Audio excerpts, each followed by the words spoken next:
The last few days were busy ones, again, for the Trump administration. The effort to purge every part of the executive branch and consolidate power continues. The DOGE, not really congressionally approved, technically unconstitutional agency, continues to threaten federal workers' jobs. You might have heard that Musk, with Trump's blessing, sent an email to federal employees saying they had to respond with what they do at their jobs in 5 bullet points or risk being fired. Who put Musk in charge of all of this? Well, Trump, all by himself. No congressional blessing, no congressional oversight. And thanks to the Republicans in charge of Congress, that's likely to continue. But hey, interestingly, several department heads who are approved by Congress said to ignore that request. See, the problem here was chain of command. Again, DOGE itself really doesn't have the official right to do a lot of what it's doing.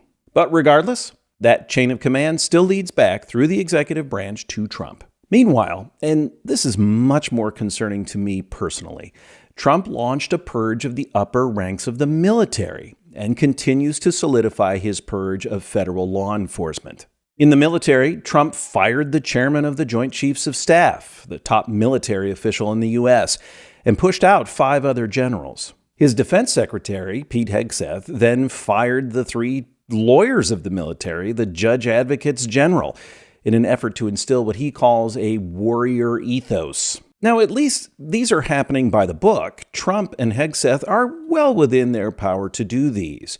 However, as is typical of Trump, it's breaking norms. Normally, presidents wait to replace the chairman of the Joint Chiefs of Staff until their 4-year term ends. And Hegseth later in an interview said that normally JAGs choose themselves from a pool of professionals. But that's now over.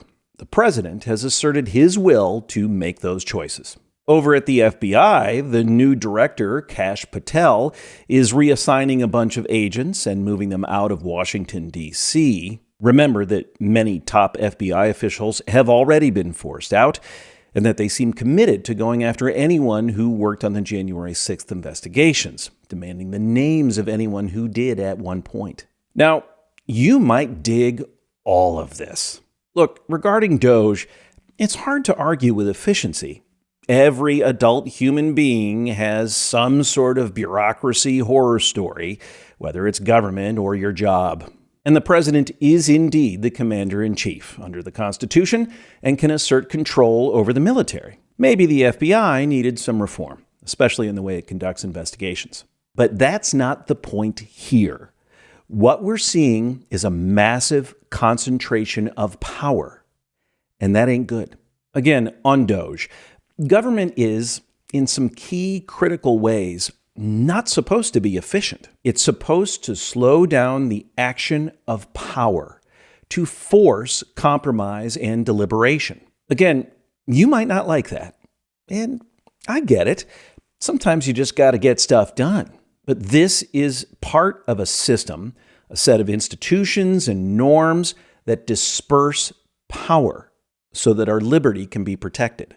For example, there are about 80 agencies of the federal government that are technically part of the executive branch, but were set up by Congress to be independent because they have specific tasks to do. You've got the Federal Communications Commission, which regulates broadcasts, the Federal Elections Commission to keep tabs on elections and election spending, the Postal Service. But now Trump has signed an executive order to bring those agencies more under his control. They can no longer make decisions independent of the White House. Everything has to be submitted for approval. Now, again, if you're of a certain mindset, you think this is great. The independent agencies are the poster children for the unaccountable, unelected bureaucrats that run the country that you hear about often from conservatives. Fair enough. I'm happy to have a debate about that.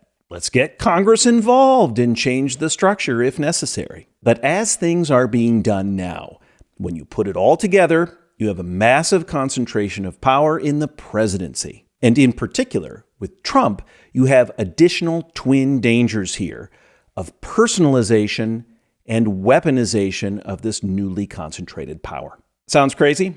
Let's go down the list. Trump has threatened to use the FCC to punish media companies that he doesn't think have treated him fairly. Not the country, him. Over at the Justice Department, the new Attorney General, Pam Bondi, issued a directive that so-called weaponization of law enforcement would end, while simultaneously naming specific people who would be investigated that have ticked Trump off in the past. Let's stop on weaponization of law enforcement for a second.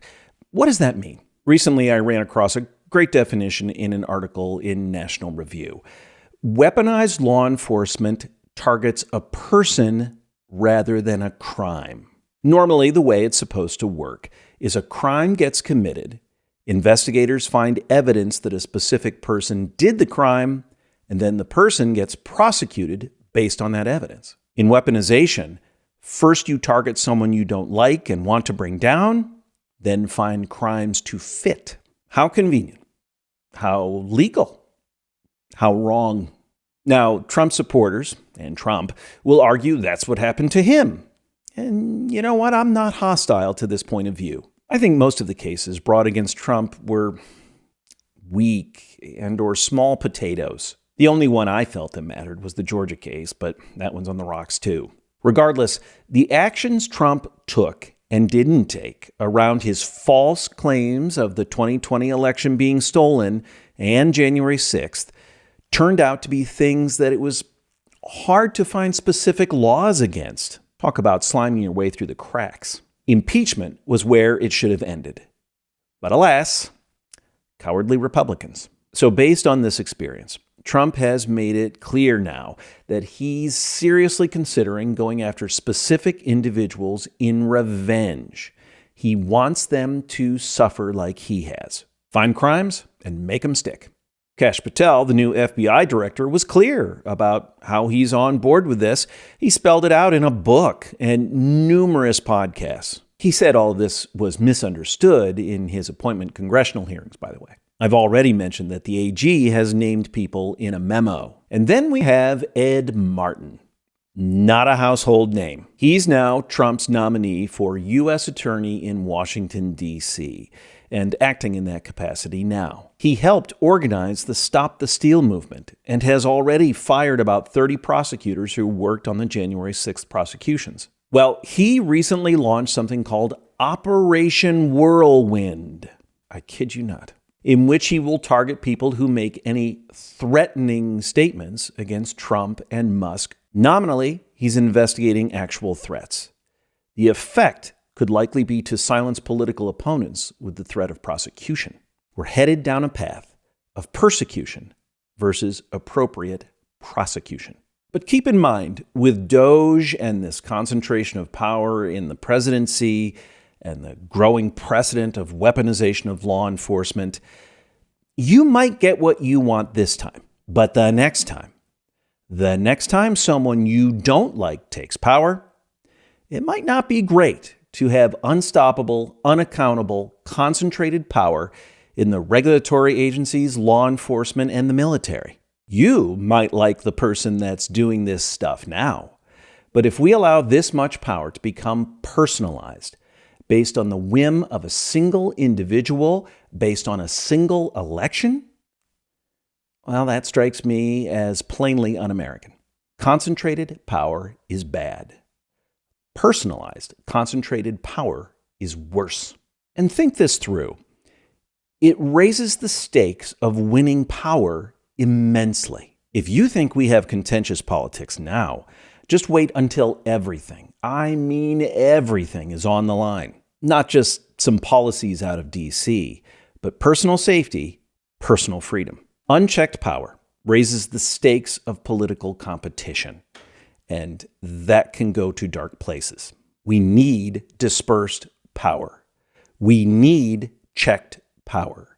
We need oversight. Sure, an all-powerful president might get shit done. But at what cost? Good luck, America.